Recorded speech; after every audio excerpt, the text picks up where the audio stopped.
Hello student, आज हम लोग बात करेंगे लॉन्ग क्वेश्चन जो आते हैं बोर्ड के एग्जाम में। तो फर्स्ट चैप्टर के इस वीडियो में आप सभी लोगों का मैं स्वागत करता हूं और आज हम लोग बात करेंगे लॉन्ग क्वेश्चंस पे। ठीक है, तो लॉन्ग क्वेश्चंस कैसे पूछे जाएंगे बोर्ड के एग्जाम में मैं बता देता हूं। सबसे पहला क्वेश्चन, व्हाट इज रिप्रोडक्शन। ठीक है, ऐसे क्वेश्चंस भी एग्जाम में पूछे गए हैं और मैं बता रहा हूं कि 2019 में ये क्वेश्चंस पूछा गया था। बिल्कुल इसी तरह से क्वेश्चन आया था 2019 में। तो क्या था क्वेश्चन, व्हाट इज रिप्रोडक्शन, होता क्या है, explain different method of asexual reproduction in organism. तो बात हो रही है असेक्सुअल रिप्रोडक्शन के प्रकार की। तो कितने प्रकार होते हैं असेक्सुअल रिप्रोडक्शन के, ये आप लोगों से क्वेश्चंस में इस तरह से पूछा जाता है। ठीक है, बात कर लेते हैं, एक एक पॉइंट मैं समझाते चलता हूं। आप लोग कहीं पर भी डाउट हो तो आप लोग कमेंट बॉक्स में कमेंट करके पूछ सकते हैं। ठीक है, तो रिप्रोडक्शन क्या होता है, नाम से ही लग रहा है रिप्रोड्यूस न्यू इंडिविजुअल। तो reproduction is a basic character, ये एक बेसिक आधारी कैरेक्टर होता है किसी भी लिविंग ऑर्गेनिज्म का। ठीक है, जिससे हम लोग पता करते हैं कि कोई चीज लिविंग है नॉन लिविंग। तो मोस्ट इंपॉर्टेंट कैरेक्टर होता है reproduction. It is the ability to reproduce their own kind, मतलब अपने ही जैसे संतान उत्पन्न करने की क्षमता रखने वाले जो जीवधारी होते हैं तो उनमें रिप्रोडक्शन पाया जाता है। ठीक है, रिप्रोडक्शन इंश्योर करता है the replacement of old organism by the new ones, मतलब ओल्ड से नया ऑर्गेनिज्म तैयार हो रहा है। ये एक तरह की कंटिन्यूअस चेन होती है। ड्यू टू रिप्रोडक्शन कंटिन्यूटी, इसी तरह की रिप्रोडक्शन कंटिन्यूटी को आगे बढ़ाने के लिए life has been possible from the moment of its origin in the present day. तो आज हम लोग इस तरह से अपनी जो है आगे की नस्लों को बढ़ा रहे हैं। ठीक है, बढ़ावा दे रहे हैं। प्रेजेंट डे अगर हम लोग बात करें, reproduction plays an important role in evolution, और आजकल जो चल रहा है एवोल्यूशन, मतलब नई स्पीसीज हमको देखने के लिए मिलती है। तो ये सबसे बढ़िया चीज़ है रिप्रोडक्शन में जो हमको देखने के लिए मिलती है कि न्यू इंडिविजुअल एराइज होते हैं। ठीक है, न्यू इंडिविजुअल मतलब होता है नई संतान उत्पन्न करने की जो क्षमता जो पाई जाती है ऑर्गेनिज्म में, उसमें हमको नए नए एवोल्यूशन से रिलेटेड कई ऑर्गेनिज्म देखने के लिए मिलते हैं। ठीक है, reproduction of two types, asexual होता है, सेक्सुअल होता है। यहाँ पर जो क्वेश्चंस की बात की जा रही है वो एसेक्सुअल रिप्रोडक्शन के टाइप्स के प्रकार आपको बताने हैं। ठीक है, तो असेक्सुअल रिप्रोडक्शन नाम से ही लग रहा होगा विदाउट सेक्सेस। तो यहाँ पर सेक्सेस सेपरेट बिल्कुल नहीं होंगे, मेल और फीमेल की कहीं पर भी कोई बात नहीं करनी। तो सिंपल वे में मैं समझा देता हूँ। The production of new individual, मतलब नए जो संतान होते हैं उनकी उत्पन्न करने की जो क्वालिटी है यहाँ पर ऑर्गेनिज्म की, दो the production of new individual from only one parent. ठीक है, एक ही पेरेंट से न्यू इंडिविजुअल को तैयार करना, इस प्रोसेस को हम लोग कहते हैं असेक्सुअल रिप्रोडक्शन। ठीक है, it occurs in both animals में भी पाया जाता है और साथ में प्लांट में भी पाया जाता है, दोनों में पाया जाता है। There are different method of asexual reproduction. Asexual reproduction के काफ़ी यहाँ पर मेथड बताए जा रहे हैं और मैं उम्मीद करता हूँ हर एक मेथड आप लोगों ने क्लास 10th में अच्छे से समझा होगा। और आप लोग कहीं पर भी कोई डाउट है अगर फिर भी बना हुआ है तो आप लोग कमेंट बॉक्स में कमेंट करके पूछ सकते हैं। ठीक है, तो फर्स्ट जो टाइप है असेक्सुअल रिप्रोडक्शन का, वो मोस्ट इंपॉर्टेंट, ध्यान रखिए बोर्ड के एग्जाम में ये पूछा जरूर जाता है कि फिजन के प्रकार बताइए और फिजन होता क्या है इसको एक्सप्लेन कीजिए। ठीक है,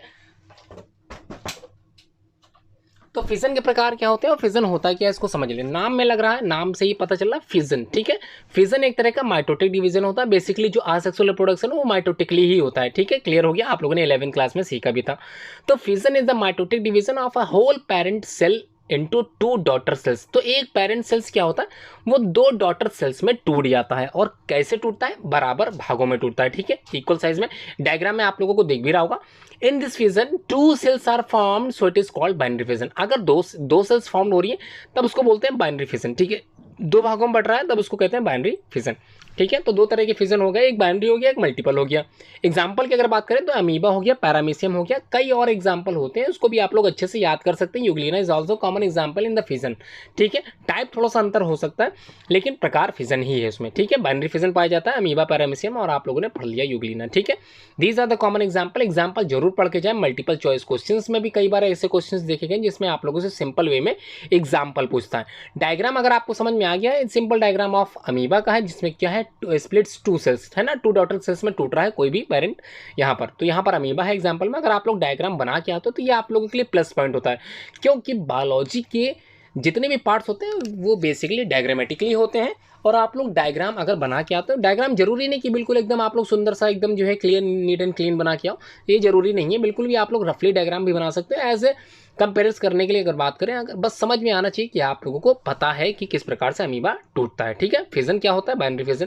तो यहाँ पर लिखा है बाइनरी फिजन इन अमीबा। अब हम लोग बात करते हैं नेक्स्ट टॉपिक की। ठीक है, नेक्स्ट टॉपिक का मतलब यहाँ पर जो अब बात की जा रही है वो मल्टीपल फिजन्स के तौर पर बताया जा रहा है। ठीक है, देख लेते हैं इसको भी। During unfavorable condition a protective coat जो होता है वो cyst of wall is form around the cells. तो सेल्स के आर जो बाहर की जो लेयर होती है एक सिस्ट वॉल, एक दीवार पाई जाती है nucleus of the unicellular parent divides mitotically to form many nuclei. अगर यहाँ पर न्यूक्लियाई बहुत ज्यादा बन रहे, each daughter cells nucleus surrounded by the cytoplasm offered, thus many daughter cells are produce from one parent as the same these क्या होता है time. So this fission is called multiphase fission. यहाँ पर एक चीज समझ में आ गई होगी आप लोगों को, जब बात करते हैं मैनी न्यूक्लियाई की, तो काफी न्यूक्लियाई में जब ये टूटेगा तब इसको बोलेंगे मल्टीपल फिजन। एक बार फिर से समझ लेते हैं, मैं एक बार फिर समझा देता हूं। ड्यूरिंग अनफेवरेबल कंडीशन, तो यहाँ पर फेवरेबल कंडीशन की बात नहीं हो रही, नॉर्मल कंडीशन की बिल्कुल बात नहीं हो रही, यहाँ पर अनफेवरेबल कंडीशन की बात हो रही है। जब प्रोटेक्टिव कोट किसी भी सिस्ट का, तो सिस्ट का मतलब यहाँ पर वॉल है, दीवार की बात हो रही है, ये बनने लगता है अराउंड द सेल के बाहर, ठीक है। Nucleus of the unicellular parent divides होता है, और जो पेरेंट का न्यूक्लियस होता है वो डिवाइड होता है एज अ माइटोटिकली डिवीजन यहाँ पर होगा फॉर्म मैनी न्यूक्लिया, और काफी न्यूक्लियाई में डिवाइड होता है, मतलब न्यूक्लियस का डिवीजन हो रहा है यहाँ पर, न्यूक्लियाई कई तरह भागों में टूट रहे हैं, और ईच न्यूक्लियाई, ठीक है, ईच डॉटर सेल्स की यहाँ बात हो रही है surround with the cytoplasm afterward, thus many daughter cells are produce, और इसी वजह से कई डॉटर सेल्स प्रोड्यूस होती हैं। One parent is the same time, so this fission is called a multiple fission, ठीक है। फिर से मैंने समझा दिया, आप लोगों को समझ में अच्छे से आ गया होगा, मैं उम्मीद करके चल रहा हूँ। The cyst is broken upward या आफ्टरवर्ड, थोड़ी देर समय बाद सिस्ट टूट जाती है, and many cells are release at once, और उसी समय काफी सेल्स बन जाती है, ठीक है। क्लियर हो गया। सेकंड जो टाइप है मोस्ट इंपॉर्टेंट टाइप है, इसको भी आप लोग अच्छे से समझ रहे हैं, नाम से लग रहा है एक बड तैयार हो रही है, बड मतलब कलिए होती है, इसके हिंदी मीनिंग है, तो सिंपल वे में बता देता हूँ बडिंग होती क्या है। तो budding in this method a new individual arise on outgrowth. Outgrowth मतलब होता है बाहर एक ग्रोथ निकलना, एक न्यू पेरेंट जनरेट होना, विच इज कॉल्ड अ बड, जिसको हम लोग यहाँ पर बड नाम दिए हैं। कहाँ से निकलेगा? ओल्डर पेरेंट से निकलेगा, मतलब एक ऑर्गेनिज्म से ही बड निकलेगी। Budding is common in hydra and it's most important example है। दोनों एग्जाम्पल आप लोगों को अपने दिमाग में रखने होंगे, क्योंकि बोर्ड के एग्जाम में बडिंग की जो एग्जाम्पल्स होते हैं वो कई बार पूछे भी गए हैं, ठीक है। इसको अच्छे से दिमाग में रख लें। अब bud appears as a small outgrowth, ठीक है। यहाँ पर क्लियर हो गया। देखिए यहाँ पर जो डायग्राम आप लोग दिखाई गया बडिंग, ये बडिंग जो दिखाई गई बेसिकली हाइड्रा में दिखाई गई, आप लोगों को जो है अच्छे से समझ में आ रहा होगा। यहाँ पर क्या है, एक ऑर्गेनिज्म है जिसका नाम हाइड्रा है, और यहाँ पर एक आउटग्रोथ दिखाई दे रही है। ये आउटग्रोथ धीरे धीरे मैच्योर कंडीशन में जा रही है, और एक समय ऐसा आता है कि ये बिल्कुल मैच्योर हो जाती है और यहाँ पर सेपरेट होता है। सेपरेट मतलब होता है अलग हो जाना, मतलब अपने पेरेंट ऑर्गेनिज्म से न्यू इंडिविजुअल जो अराइज हुआ है बडिंग के थ्रू वो बिल्कुल अलग हो जाता है, और इस तरह से नया ऑर्गेनिज्म तैयार होता है, ठीक है। यहाँ पर आप लोग डायग्राम जरूर अच्छे से समझें, डायग्राम बना के आओगे तो आप लोगों को प्लस पॉइंट है, ध्यान रखिएगा। अगर आप लोग कहीं पर डेफिनेशन सही से नहीं समझा पाते हो, डायग्राम आपने बहुत अच्छा बनाया है, बहुत अच्छा मतलब रफली ही बनाया है, लेकिन डायग्राम समझ में आना चाहिए। अगर अच्छे समझ में आ गया तो टीचर्स आप लोगों को मार्क्स पूरे देता है, इसमें कोई डाउट नहीं है। Biological is a diagrammatic subject, इसमें डायग्राम जरूर आप लोगों को तैयार करना है। तो बडिंग एंड आउटग्रोथ दिख रही है, पहले वाले ए भाग में आउटग्रोथ है, बी वाले में देखो यहाँ पर क्या दिख रहा है, बिल्कुल उसी तरह से आउटग्रोथ और जनरेट हो रही है।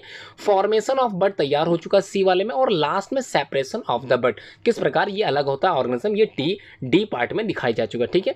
ऑन द सेम काइंड या on the side of the animal the bud separate होता है, अलग हो जाता है फ्रॉम द पेरेंट सेल से, ग्रोज और आगे जाके फुल साइज में बिकम अ न्यू इंडिविजुअल तैयार होता है, ठीक है। क्लियर हो गया। अब हम लोग बात करते हैं स्पोर फॉर्मेशन या स्पोरुलेशन होता क्या है।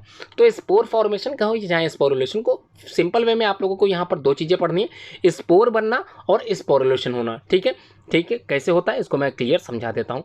तो spores develop during unfavorable condition, फिर से वही बात हो रही है, अनफेवरेबल कंडीशन में स्पोर्स तैयार होते हैं, but in some members they are also form during favorable condition, कहीं कहीं ये फेवर कंडीशन में भी बन जाते हैं, जैसे राइजोपस या फिर इन बैक्टीरिया, ठीक है।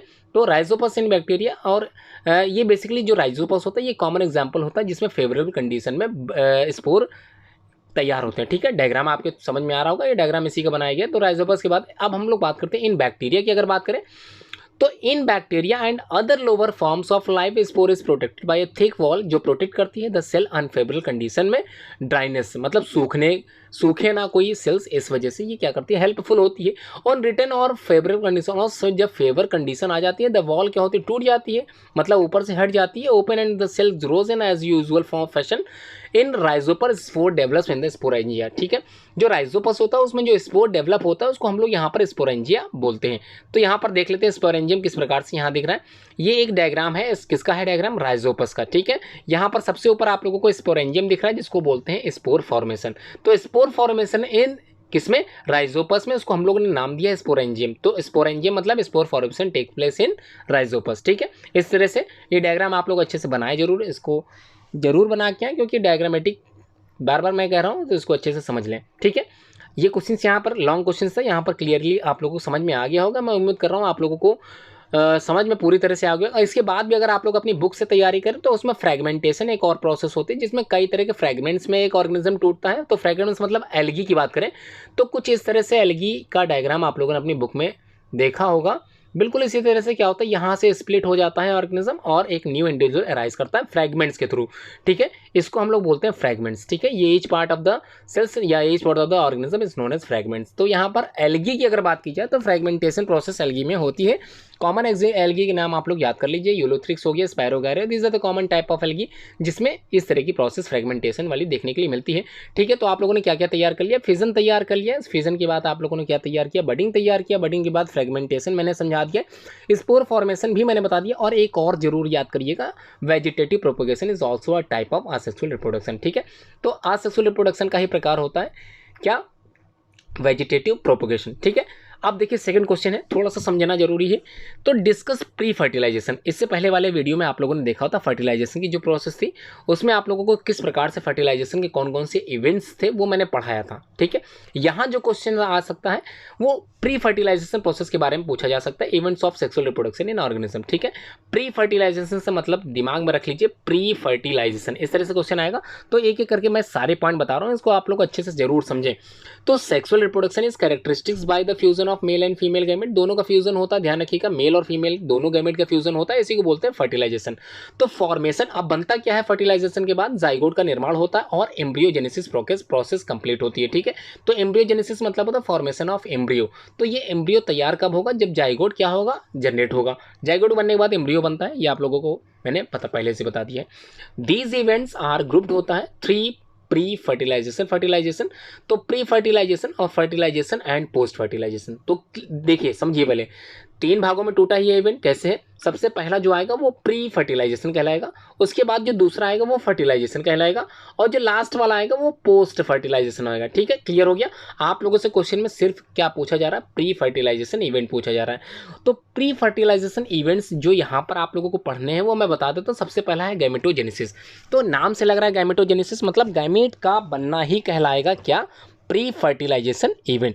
तो the process of gamete formation is called gametogenesis. ये तो क्लियर हो गया, गैमेट बनने के प्रोसेस को ही हम लोग गैमेटोजेनेसिस कहते हैं। और गैमेट्स आर हैप्लॉइड स्ट्रक्चर के होते हैं, क्योंकि हैप्लॉइड का मतलब होता है सिंगल स्ट्रक्चर फॉर्मली होते हैं। जब गैमेट मेल और फीमेल दोनों जुड़ जाता है तो उसके बाद डिप्लॉइड कंडीशन आती है, ठीक है। ये आप लोग समझ चुके थे। There are 2 types of gametes, 2 तरह के गैमेट्स होते हैं, एक होता है मेल गैमेट और दूसरा होता है female gamete. In some cases की अगर बात करें, both the gametes are alike in appearance, मतलब कुछ केसेस में जो गैमेट्स होते हैं मेल और फीमेल वो बिल्कुल अपनी तरह से बिल्कुल अलग होते हैं, बिल्कुल देखने में बिल्कुल अलग होते हैं, ठीक है। फॉर्मेशन उनका अलग होता है, जिसको यहाँ पर हम लोगों ने नाम दिया है, दे आर कॉल्ड होमोगैमेट्स। जो सिमिलरली होते हैं, ध्यान रखिएगा, फिर से एक बार, सिमिलरली, होमो का मतलब सिमिलर होता है, they are called similarly. In some cases both the gametes are alike, मतलब बिल्कुल दिखते हैं, मिलते जुलते हैं, अपीयरेंस के होते हैं।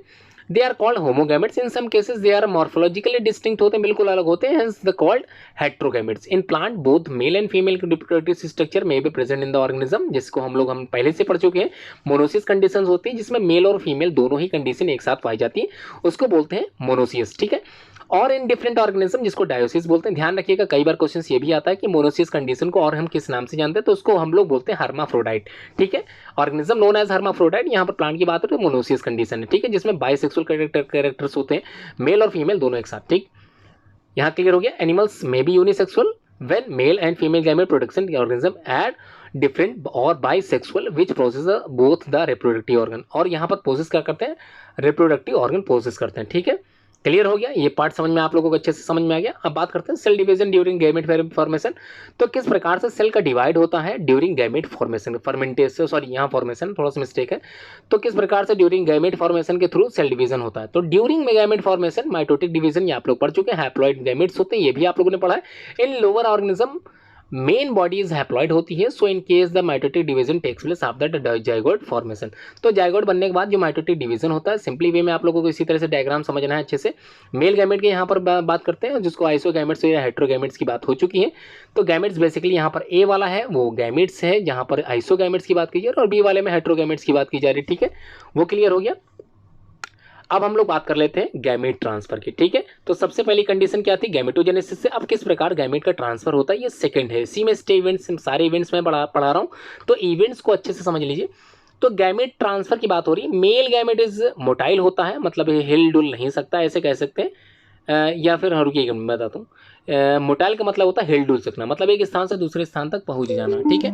वेयर एज थोड़ा सा डाउट हो गया था मुझको भी, मोटाइल मतलब होता है एक स्थान से दूसरे स्थान तक आसानी से पहुंच सकता है, जबकि फीमेल गैमेट इज स्टेशनरी होता है। यहाँ स्टेशनरी का मतलब होता है स्थायी रूप से वहीं पर रहना, ठीक है। In most of the organism in some cases both the mitotic, यहाँ पर बात की जाए motile, sorry both are motile होते हैं। In some cases both are motile का मतलब दोनों एक दूसरे से एक स्थान से दूसरे स्थान तक जा सकते हैं, इसको बोलते हैं मोटाइल कंडीशन, ठीक है। इन एल्गी की बात करें या फिर ब्रायोफाइट्स की बात करें या फिर टेरिडोफाइट्स की बात करें, इन तीनों एग्जांपल की अगर हम लोग बात करें, water is the medium, water क्या होता है, पानी क्या होता है, मीडियम होता है through which the gamete transfer takes place, जिसकी वजह से गैमेट का ट्रांसफर टेक्स प्लेस होता है, किसकी वजह से, वाटर की वजह से, ठीक है। इन सीड प्लांट जिसमें सीड होते हैं, pollen grains are carrier of the male gamete, जो सीड प्लांट होते हैं उसमें पॉलन ग्रेन्स जो है अपनी भूमिका निभाता है पॉलिनेशन के थ्रू, ठीक है। पॉलिनेशन क्या होता है, आप लोगों ने 10th क्लास में पढ़ा था, transfer of pollen grains into the stigma. तो स्टिग्मा में जब पॉलन ग्रेन्स जाते हैं इस प्रोसेस को बोलते हैं पॉलिनेशन। तो pollen grains are transfer on the stigma, here pollen grains are the medium या फिर आर द जो पॉलन ग्रेन्स होते हैं ये जर्मिनेट करते हैं, फ्रॉम द पॉलन ट्यूब बनाते हैं। The pollen tubes carry the male gamete up to the ovule where the male gametes are discharge, और वहाँ पर जाके डिस्चार्ज हो जाते हैं कौन, मेल गैमेट। कैसे बनते हैं आप लोग को पता है, स्टिग्मा आप लोगों ने क्लास 10th में सीखा भी था, कुछ ऐसा प्रोसेस याद भी आ रहा होगा, इस तरह से मैंने बताया भी था सबको। यहाँ पर एंथर होते हैं, एंथर यहाँ से फिर जो है ट्रांसफ़र होते हैं, इसको बोलते हैं सेल्फ पॉलिनेशन। और अगर मान लो दूसरे पौधे से, अगर दूसरे फ्लावर से, पौधा नहीं, पौधा सेम होगा, दूसरे फ्लावर से of the same kind of plant, ठीक है, अगर ट्रांसफर होता है उसको बोलते हैं क्रॉस पॉलिनेशन, ठीक है। ये क्लियर हो गया, और मैं उम्मीद करता हूँ ये क्वेश्चंस भी आप लोगों को अच्छे से समझ में आ गया होगा। अब जो बात होगी वो क्वेश्चन नंबर 3 की, मोस्ट इंपॉर्टेंट क्वेश्चन है, ये भी कई बार बोर्ड के एग्जाम में पूछा गया है, तो इसको भी समझ लेते हैं अच्छे से। Question number 3, what do you understand by the vegetative reproduction या what do you mean by vegetative propagation, दोनों ही नेम सेम है। एक्सप्लेन नेचुरल वेजिटेटिव रिप्रोडक्शन, तो नेचुरल की बात करना है यहाँ पर, तो क्या होता है मैं एक एक करके समझा देता हूँ आप लोगों को। तो vegetative reproduction, in this reproduction new individual arise होता है from the vegetative part of the plant. तो vegetative part of the plant क्या कहलाता है, root, stem and leaf, these are the common vegetative parts of the plant, और यहीं से possess होता है exactly the same character instinct as a parent plant, ठीक है। बिल्कुल सेम दिखने वाले पेरेंट प्लांट तैयार होते हैं। वेजिटेटिव रिप्रोडक्शन बेसिकली दो तरह का होता है, एक होता है नेचुरल, दूसरा होता है आर्टिफिशियल वेजिटेटिव रिप्रोडक्शन, ठीक है। यहाँ पर जो क्वेश्चन में पूछा गया वो ये नेचुरल पूछा गया, आप लोगों से आर्टिफिशियल जब पूछा जाएगा तो मैं बता दूंगा आर्टिफिशियल में आप लोगों को क्या कुछ लिखना होगा, ठीक है। नेचुरल वेजिटेटिव रिप्रोडक्शन क्या होता है, बाय रूट्स के थ्रू, बता देता हूँ। Thick roots of the sweet potato, तो यहाँ पर कई एग्जांपल है, इसको जरूर दिमाग में बैठाएं। तो sweet potato, dahlia, these are the common example of natural vegetative through the roots, ठीक है, रूट के थ्रू। Bear adventitious buds all over the surface, these buds under the suitable conditions sprout, मतलब वहीं से पौधा निकाल देते हैं, इसको बोलते हैं क्या, by root through the natural vegetative, ठीक है, रिप्रोडक्शन। तो यहाँ पर डायग्राम अगर बना सकते हो तो अच्छी बात है, यहाँ पर ट्यूबरस रूट आप लोग दिखा सकते हो, एडवेंटिशियस बर्ड दिखा सकते हो, लीफ दिखा सकते हो, और ग्रोइंग्स यहाँ पर जो ग्रोइंग हो रहा है वो भी आप लोग बाय रूट्स के थ्रू दिखा सकते हो, ठीक है। बाई स्टेम की बात करें तो प्रोस्टेट एरियल स्टेम्स, जो एरियल मतलब का यहाँ पर बात की जा रही, जो हवा में निकलती हैं, बाहर निकल आती हैं। And the underground stems commonly reproduce vegetatively as their nodes adventitious root develop below and buds on the upper side, ठीक है। और यहाँ पर क्या होता है, नया पौधा तैयार होता है थ्रू द स्टेम्स, तो तने के थ्रू तैयार होता है। तो डायग्राम बिल्कुल समझ में आ गया होगा। स्टेम ऑफ द जिंजर, यहाँ पर बात की जा रही है जिंजर की, तो ginger is a common type of stems, ये आप लोगों ने पहले से पढ़ रखा था, जबकि ये भी पढ़ रखा है कि potato is a common type of क्या है, स्टेम। तो आलू भी एक तरह का स्टेम ही है। In underground plant such as rhizome की बात करें, या बल्ब की बात करें, कॉर्न की बात करें, या ट्यूबर्स की बात करें, tubers basically known as the potato, ठीक है। यहाँ पर ट्यूबर्स की बात कर रहे हैं तो इसका नाम है पोटैटो। देयर एक्सिलरी बर्ड्स या एडवेंटिशियस रूट डेवलप होती है from the nodes, the buds give rise to the branches in the development, या इंडिपेंडेंट राइजेस पौधा निकालती हैं। Plant rises to the other older parts, that is ginger हो गया, potato हो गया, गार्लिक हो गया, these are the common stem part of the given plant. तो यहाँ पर जो 3 एग्जांपल है वो आप अच्छे से समझ के जाएं, बाई स्टेम के एग्जांपल है, ठीक है। अब बाई लीव्स की बात करें तो यहाँ पर 2 एग्जांपल अच्छे से दिमाग में रखें। बिग्नोनिया है, जहाँ पर थोड़ा सा मेरे हिसाब से बिगोनिया लिख गया है, तो बिग्नोनिया होता है वैसे तो, ठीक है। अगर आप लोग बिगोनिया कर रहे हैं तो एक बार मैं चेक भी कर लूँगा, ठीक है। Bryophyllum is the most important part या most important example of the leaves. तो बाई लीव्स में अगर हम लोग बात करें नेचुरल वेजिटेटिव की, तो यहाँ पर ब्रायोफिलम जरूर पढ़ के जाएं। कई बार बोर्ड के एग्जाम में ब्रायोफिलम वाला एग्जाम्पल जरूर पूछता है, ठीक है, मल्टीपल चॉइस के थ्रू भी पूछता है।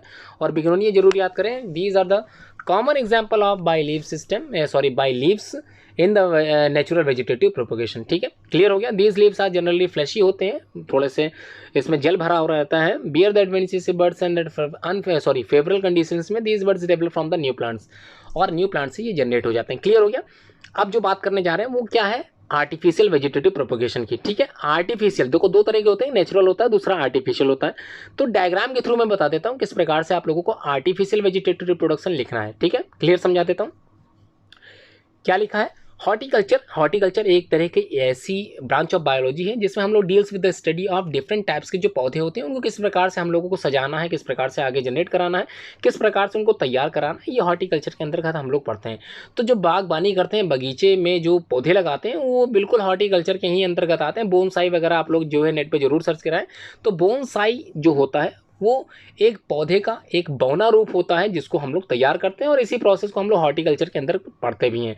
Apply various method of vegetative propagation propagating many ornamentals की बात करें, ऑर्नामेंटल मतलब सजावटी, यहाँ पर ऑर्नामेंटल का मतलब होता है ऐसे पौधे जो सजावटी तौर पर इस्तेमाल किए जाते हैं। फ्रूट प्लांट्स का मतलब जो पौधे हमको फल देते हैं। Common methods of artificial propagation are as follows. जो कॉमन मेथड्स होते हैं उनको आप लोग अच्छे से तैयार जरूर करें। पहला जो मेथड है वो कटिंग मेथड है, नाम से ही लग रहा है, कट किया और उसके बाद नया पौधा तैयार किया। तो cutting is a process by which a piece of stem is cut. एक स्टेम से पार्ट काट लिया जाता है, वन मोर बर्ड, और उसी में से बर्ड्स तैयार की जाती हैं। Cutting is planted in the moist soil in the vertical and dependent position advantages exercise from the portion embedded in the soil. और उसी भाग से जो कटा हुआ भाग था जिसको हमने जमीन के अंदर दफनाया था, सॉरी दफनाया नहीं कह सकते हैं, जिसके जमीन के अंदर हम लोगों ने बोया था, ठीक है, उससे न्यू एडवेंटिशियस रूट तैयार होगी और एक नया पौधा तैयार हो जाता है इसी तरह से, ठीक है। कॉमन एग्जाम्पल की बात करें तो ये रोज एक कॉमन एग्जाम्पल है, sugar cane is a common example, croton, citrus, duranta, these are the common example of cutting, ठीक है। डायग्राम अगर समझ में आ गया तो अच्छी बात है, आप लोगों को अच्छी समझ में आ रहा होगा। अगला जो है वो प्रोसेस बडिंग है। ध्यान रखिए कि दो तरह की बडिंग होती है। एक बडिंग आप लोगों ने असेक्सुअल रिप्रोडक्शन के टाइप में पढ़ा था और एक आप लोग पढ़ रहे हैं वेजिटेटिव रिप्रोडक्शन में, ठीक है। तो budding in this case a single bud तैयार करते हैं हम लोग, निकालते हैं together with some living tissues grafted, और कुछ टिश्यू बाहर निकालते हैं और उसको हम लोग ग्राफ्ट कर देते हैं। Single bud with arises tissue inserted in the T shape. ध्यान रखिएगा टी शेप में ही निकालते हैं, बिल्कुल इसी तरह से बड को हम लोगों को क्या करना है, काट लेना है, ठीक है। इसको निकाल लेना। ये गन्ने का एक तरह से एग्जाम्पल दिखाया जा रहा है, बिल्कुल इसी तरह से आप लोग गन्ने के स्टेम में भी देखोगे। इन season made in the stock, जिसको यहाँ पर हम लोगों ने नाम दिया stock, the union is covered by the wax and protected by the binding with thread. और हम लोग क्या करते हैं, इसको निकाल के किसी दूसरे इस तरह से बड को क्या करते हैं, धागे से बांध देते हैं। Budding should be done in the rainy season में करते हैं। Practise the cultivation of roses, palms and peaches. कई तरह के फ्लावर में हम लोग इस तरह की कंडीशंस करते हैं, ठीक है। तो जिसमें एग्जांपल में आप लोग रोज भी लिख सकते हैं। रोज इज अ कॉमन मेथड जो आप लोगों ने कटिंग में भी किया था और बडिंग में भी किया था, और शायद ग्राफ्टिंग में भी आप लोगों को ये देखने के लिए मिल जाए। अब बात करते हैं ग्राफ्टिंग। तो ग्राफ्टिंग नाम से लग रहा है ग्राफ्ट निकाल लेना। Grafting the process attaching the cutting from the one plant to the rooted stem and another. तो यहाँ पर क्या करें, एक पौधे से हम लोगों ने कट प्लांट को निकाल के उसको ग्राफ्ट कर देना दूसरे पौधे के अंतर्गत, ठीक है। क्लियर हो गया। The rooted plant on which the graft is made is called, इसको हम लोग यहाँ पर नाम दिया stock. The cutting that is attached to the stock of the scion, इसको सियोन बोलते हैं। जो कटिंग पार्ट होता है उसका नाम है यहाँ पर सियोन, ठीक है। Normally a superior quality of the plant is used to scion and inferior quality as a stock. और क्या करते हैं, एक अच्छे से पौधे की नस्ल से हम लोग भाग को काट लेते हैं और किसी भी पौधे में हम लोग उसको क्या करते हैं, जोड़ देते हैं, ठीक है। उसको बोलते हैं सियोन, ठीक है। The scion is a branch, एक तरह की ब्रांच होती है, कनेक्टिंग होती है फ्यू वर्ड्स के थ्रू, और outer layer of scion stock remove करा दिया जाता है so that the cambium layer both came to contact and joining portions of the covered with the thick layer, जिसको हम लोग यहाँ पर नाम दे रहे हैं हीलिंग एंड द ज्वाइनिंग। और इस प्रकार से वो जुड़ जाती है और एक नया पौधा तैयार हो जाता है। तो अब जो लास्ट मेथड है वो लेयरिंग का है। ध्यान रखिएगा यहाँ पर जो डायग्राम बताया गया, ये जो डायग्राम है ये ग्राफ्टिंग का, और ये जो डायग्राम दिख रहा है ये लेयरिंग का है। तो इसमें क्या करें, देखो ये एक पौधा होता है, क्लियर से मैं फिर से बता देता हूँ। ये पौधा होता है और इसका एक स्टेम ये जो नीचे की तरफ गिर रहा है, इसको हम लोग क्या करते हैं, जमीन के अंदर पहुंचा देते हैं और एक नया पौधा तैयार कराते हैं। ये प्रोसेस लेयरिंग प्रोसेस के अंतर्गत आती है, तो इसको अच्छे से समझ लीजिए। इरेक्ट मतलब होता है झुक जाना, erect some any plants if come in contact with the soil, और जिस तरह से वो सॉइल के कॉन्टेक्ट में आते हैं, रूट रैपिडली क्या करता है, रेडली एट द बेस, और उनका आधार बन जाता है। Layering is done by the bending of the branch, bending मतलब झुक जाना, ब्रांच मतलब होता है तने को झुक जाना, और उसको हम लोगों ने ग्राउंड के अंतर्गत क्या करना, कवर कर देना है मिडिल पोर्शन को, मिडिल जो पार्ट था। अब उसी में से apical part is left expose to the air from the leaves, और धीरे धीरे उसमें से पत्तियां निकलने लगती है। The part of the branch covered होता है किसके थ्रू, विद सॉइल, ठीक है, और प्रोड्यूसेस करता है और बना देता है क्या, एडवेंटिशियस रूट को तैयार करता है। जब it is practised in plant such as magnolia, ध्यान रखिएगा एग्जांपल यहाँ पर रोडोडेंड्रॉन बताया गया है, rhododendron and jasmine is the common example of the given type, ठीक है। तो टाइप कौन सा था, वेजिटेटिव प्रोपोगेशन का एक आर्टिफिशियल मेथड था जो आप लोगों ने पढ़ लिया, लेयरिंग, ठीक है। इसके सम यूजेस मैं बता देता हूँ, वेजिटेटिव प्रोपोगेशन का कहाँ कहाँ इस्तेमाल हम लोग करते हैं। Plant which do not produce viable seed, ऐसे पौधे जो वेबल सीड्स नहीं प्रोपोगेट कर पाते हैं, हम लोग आर्टिफिशियल मेथड के थ्रू कई तरह के जो वेबल सीड्स होते हैं उनको प्रोड्यूस कराते हैं। जैसे बनाना, तो बनाना में कोई सीड नहीं है, हम लोग जो है इसी के थ्रू क्या करते हैं, बडिंग, इसी के थ्रू क्या करते हैं, वेजिटेटिव प्रोपोगेशन थ्रू हम लोग पौधे को तैयार करते हैं। और एग्जांपल दूसरा है शुगर केन, ये भी एग्जांपल है। सेकंड पॉइंट है plant which are cross pollinated can not produce seed that will germinate to give rise the plant exactly like the parent, ठीक है। In such cases vegetative reproduction is only method to get true plant, ठीक है। True plant मतलब एक पौधा खराब था दूसरा अच्छा था, तो हमने क्या किया, चेंज करा दिया, उसी अच्छी वाली क्वालिटी को हमने बेकार वाली क्वालिटी में ऐड करा दिया, उसमें से भी हमको अच्छे वैराइटीज़ ऑफ सीड्स कह ले या वैराइटीज़ ऑफ अच्छे फ्रूट्स कह ले, कुछ भी प्राप्त होने लगते हैं। इसको हम लोग वेजिटेटिव प्रोपोगेशन के अंतर्गत ही करते हैं। तीसरा है plant raises through the vegetative reproduction from a single plant, एक सिंगल प्लांट से कंस्टिट्यूट करते हैं genetically uniform population the clone, और एक क्लोन तैयार होता है, ठीक है। क्लोन इसलिए करेंगे क्योंकि क्लोन हम लोग बेसिकली आसेक्सुअल रिप्रोडक्शन के अंतर्गत ही पढ़ते हैं। और मुझे उम्मीद है कि आप लोगों ने एंड तक वीडियो देख ली होगी, और कमेंट बॉक्स में कमेंट करना बिल्कुल मत भूलें, वीडियो आपको कैसा लगा, समझ में कितना आया, सब कुछ बताएं। वीडियो को लाइक करना बिल्कुल मत भूलें, और शेयर जरूर करें अपने दोस्तों के साथ, अपने रिश्तेदारों के साथ, और ऐसे स्टूडेंट जो क्लास 12 की तैयारी कर रहे हैं, इसी सेशन में वो लोग क्लास 12 में आ चुके हैं, तो उनको ये वीडियो की लिंक जरूर शेयर करें। धन्यवाद पूरी वीडियो देखने के लिए।